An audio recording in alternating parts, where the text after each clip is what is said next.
ഇന്നത്തെ റെസിപ്പി ഉണ്ടല്ലോ പൂരിക്കും ചപ്പാത്തിക്കും ഒരു ബെസ്റ്റ് വെജ് കോമ്പിനേഷനാണ് കേട്ടോ.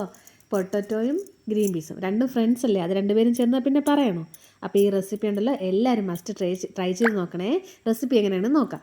ഒരു ജാറിലേക്ക് നമ്മുടെ തക്കാളി, വെളുത്തുള്ളി, ഇഞ്ചി, ഉള്ളി, മല്ലിയില, അതിൻ്റെ കൂടെ തന്നെ മസാല ഐറ്റംസായ മല്ലിപ്പൊടി, മുളക് പൊടി, മഞ്ഞൾപ്പൊടി, ചെറിയ ജീരകം, പെരുംജീരകം എന്നിവയിട്ട് ഒന്ന് അടിച്ചെടുത്തേക്കണേ.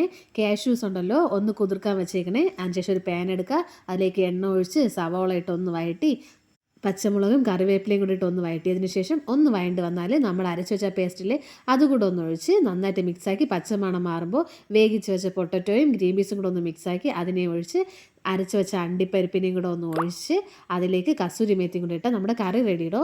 സൂപ്പർ ഡിഷ്, എല്ലാവരും മസ്റ്റ് ട്രൈ ചെയ്ത് നോക്കണേ. ഡീറ്റെയിൽസ് താഴെ കൊടുത്തിട്ടുണ്ട്, ഒന്ന് ചെക്ക് ചെയ്ത് നോക്കിയേക്കണേ. ചാനൽ സബ്സ്ക്രൈബ് ചെയ്യണേ, ലൈക്ക് ചെയ്യണേ, കമൻറ്റ് ചെയ്യണേ. വീഡിയോ ഇഷ്ടപ്പെട്ടാൽ ഒന്ന് ഷെയറും കൂടെ ചെയ്തേക്കണേ.